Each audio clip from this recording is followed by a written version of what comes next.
Olá, alunos, tudo bem? Nós vamos fazer agora a nossa revisão para a recuperação. Eu gostaria que vocês não tivessem ficado em recuperação, não. Não é? De jeito nenhum, gente, está tudo tão fácil. Mas acontece, é da vida, faz parte, e aí a gente vai revisar aí na aula 1 as concepções de artes, parte 1. As linguagens artísticas, parte 1 também, aí vem a arte da antiguidade, a arte egípcia, com suas leis, suas rigidez, né? Toda a sua rigidez. Aula 9 com a arte grega e a arte do período medieval, né? Então, vamos lá para a nossa tela para a gente começar aí a revisar com vocês, né? Presta atenção dessa vez, hein? Vamos lá para a gente resolver aí. Vamos começar a revisão geral da unidade 1. Vamos ler logo aqui, começar logo aqui com a aula de número 1, né? Olha, a arte na pré-história, com a arte rupestre, arte na antiguidade, com a arte egípcia, grega e romana, uma leve pincelada geral, e a arte medieval, a arte didática e a arte românica. Aqui na aula 1 a gente já deu uma chegadinha ali de leve. Tá bom? São as concepções de artes. Ok. No Egito, o Egito é uma arte dedicada à vida após morte. Então, se se preocupar com o que ia acontecer depois da morte, a outra vida, eles preparavam com a história da vida daquela pessoa, daquele faraó, né? E se preocupavam com as estátuas, com os sarcófagos, o caixão de defunto, sarcófago, é a mesma coisa, tá? Então, o estilo egípcio tinha leis rigorosas, as estátuas sentadas deviam estar sempre com a mão no joelho, o homem era pintado com a pele mais escura do que as mulheres, a aparência dos deuses egípcios tinha sempre a cabeça de animal, que podia ser o chacal ou o falcão, tá? E a arte grega, buscando aí pela excelência da forma, pelo belo, pela beleza. E o belo para o grego estava na simetria, na igualdade. Simetria, simétrico quer dizer um igual ao outro, tá? Da perfeição da execução da obra, tem que estar, olha aí, ó, o braço, né, com os músculos, com tudo lá, tinha que estar perfeito. As obras realizadas a partir de modelos vivos. Então, o pessoal ia lá e ficava ali horas e horas e horas parado para poder haver a realização dessa obra. E o uso era religioso, doméstico ou funerário. E havia uma grande valorização do ser humano, né? É um ideal grego isso aí, tá, gente? Seguindo aqui, a gente já chega na arte romana, onde a formação cultural romana foi influenciada tanto pela arte dos gregos, né, por tudo que os gregos viviam, faziam e professavam, e pelos etruscos. E a grande contribuição dos etruscos é o uso do arco, e também porque eles eram mestres na arte do mosaico, com o que eles decoravam os edifícios de Pompeia, ok? Eram contratados para decorar os edifícios de Pompeia, ou os servos, os escravos estavam lá para isso. E a arte, sim, não podemos esquecer, olha aqui, o arco de Constantino, tá? O arco, ok? Isso aí. Então, a tradição greco-romana é substituída pela tradição cristã. Na arte medieval acontece isso aí. As artes passaram a ter um enfoque religioso, um enfoque de ensinar sobre a religião. Ok? Então, rapidamente a gente viu isso aí e viu esses tópicos, né? E agora a gente vai ver uma questãozinha aqui para a hora de recuperar. O que aconteceu? Vamos ver aqui nessa primeira questão. A arte para essa civilização obedecia às seguintes características: simetria, perfeição, obras realizadas a partir de modelos vivos, uso religioso, doméstico ou funerário e a valorização do ser humano. No que se refere às características acima, estamos nos referindo a... Tem dificuldade disso aí? Por favor, né? Socorro. Olha, a gente acabou de falar nisso, né? Simetria é a cara da Grécia, perfeição, modelos vivos, é isso? Vamos lá. Então, seguindo em frente, nós temos outra aula aí, né? As artes visuais, tá? Os elementos da arte visual, pintura, escultura e gravura. Então, vamos lá fazer a nossa revisão. Linguagens artísticas, parte 1. Então, nas artes visuais, você tem tudo que é feito para ser visto, para ser apreciado com os olhos. Pintura, escultura e gravura, né? E os elementos da arte visuais. As artes visuais é o conjunto de artes que representam o mundo real ou imaginário. Isso aí é muito importante, tá, gente? E utiliza a visão como forma de avaliação e apreensão. Quer dizer, toda a arte visual, as pessoas e o próprio artista, ele utiliza o ver, né, para criticar, para ver seus defeitos e seus acertos, e também para aprender. Quer dizer o quê? Aprender mesmo, para absorver, para trazer para si. Ok? São criadas a partir de vários materiais: papel, madeira, gesso, argila, programas informáticos, mais modernamente, máquinas de captação e reprodução de imagens, como filmadoras ou máquinas fotográficas. Tá? Então, são matéria-prima usadas para as artes visuais. E a pintura? O que acontece? A pintura é uma das primeiras manifestações artísticas e é a aplicação de pigmentos, de pontos coloridos num plano bidimensional, que é conhecido como suporte. O bidimensional quer dizer o seguinte: tem essa dimensão aqui, tem essa aqui, ó. Tem esse plano aqui com esse aqui, ó. Então, são duas dimensões, altura e largura. Ok? Então, os temas usados: natureza morta, retrato, paisagem, temas religiosos ou fatos históricos, ou temas que não são pessoas, nem paisagem, nem natureza morta, nem manga, nem fruta, nem nada. Tá? E a gravura? A gravura é uma linguagem artística que permite múltiplas reproduções a partir de uma matriz. Então, você tem uma gravura feita e ela permite, pelo material usado e tudo mais, se você colocar tinta em cima dela, aí você consegue reproduzir exatamente igual. Reprodução da imagem não perde a originalidade. Então, vamos seguir aqui.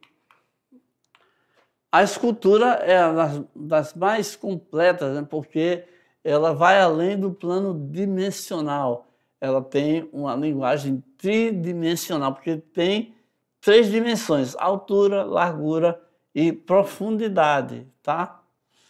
Então, pode ser percebida e entendida com os olhos fechados, porque você tem mais um elemento, né, para você avaliar, para entender. Então, agora, vamos ver aqui uma questão aqui para a gente ver se a gente entendeu bem mesmo, né? Essa questão número 2.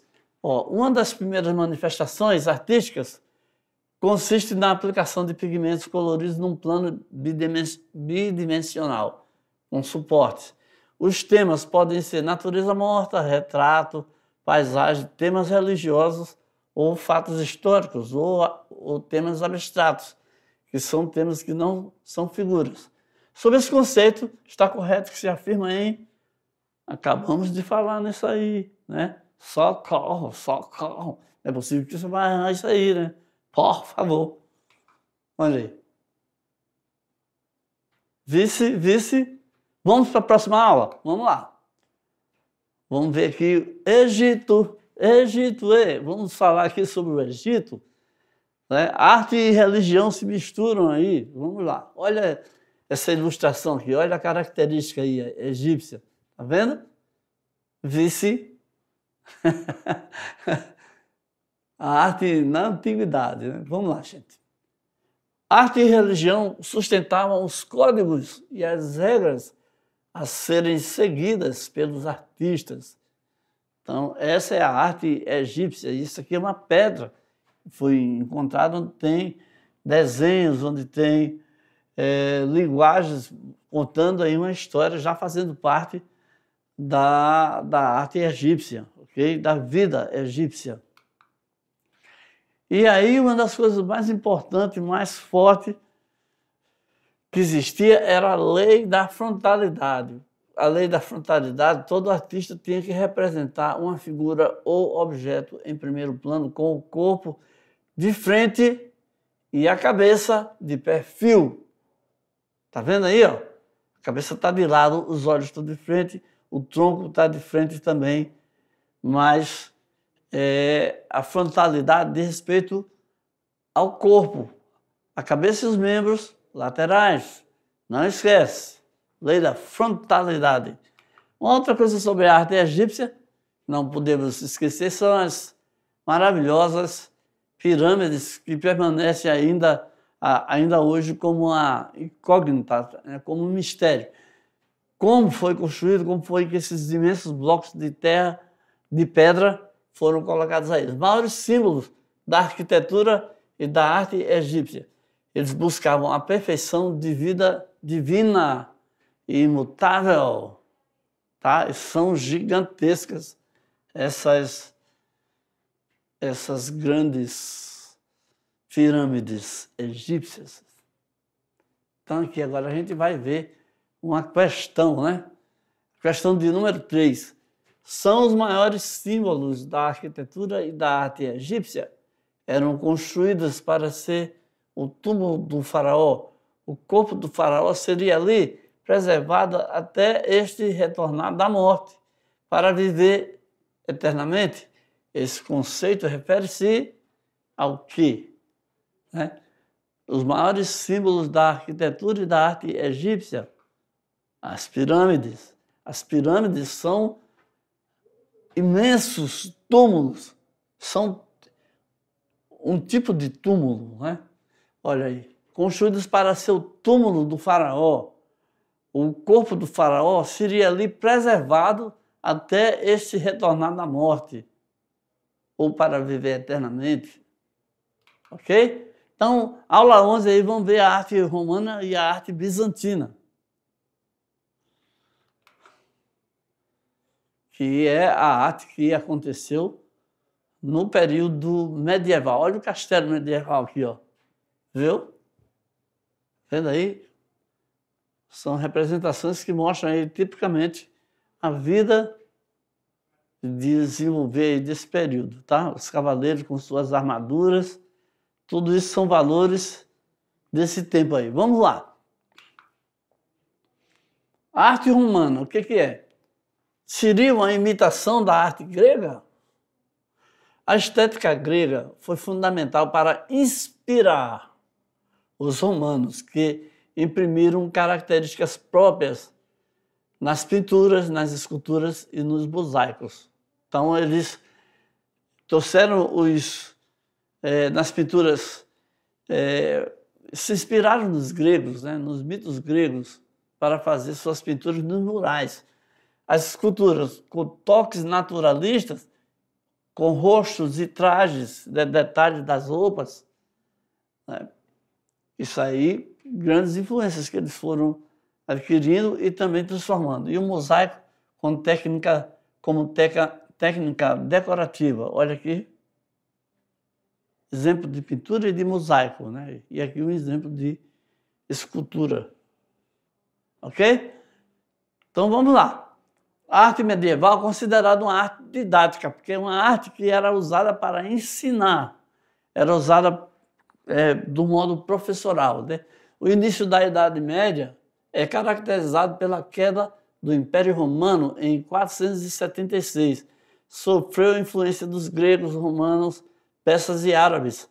A soberania da Igreja interfere nas artes, na arquitetura, política, cultura, filosofia e nas guerras, que foram forjadas muitas guerras aí, com seus cavaleiros, com suas armaduras, tudo mais. E aqui nós vemos um quadro do Giotto, que é um dos principais artistas da arte medieval, o quadro A Lamentação, que é uma cena da vida de Cristo. Ok? Tem anjos, tem todos os detalhes aí, né? Tem santos também com a sua áurea.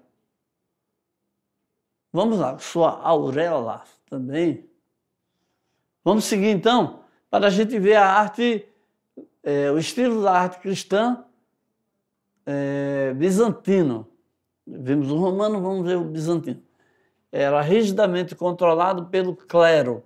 O clero é o corpo da igreja, né? O alto comando da igreja, que estabelecia padrões de representação para Cristo, Maria e os apóstolos, assim como os egípcios, né, tinham seus padrões de representação para o faraó, para os escravos e tudo.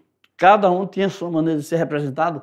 A cor da pele dos homens mais escura do que a cor das mulheres. Então, tudo isso aqui, em se tratando dos bizantinos, né, você tinha que a posição de Cristo, a postura, ele tinha que ser maior do que todos os outros santos, as outras pessoas, e a posição do faraó também, do imperador.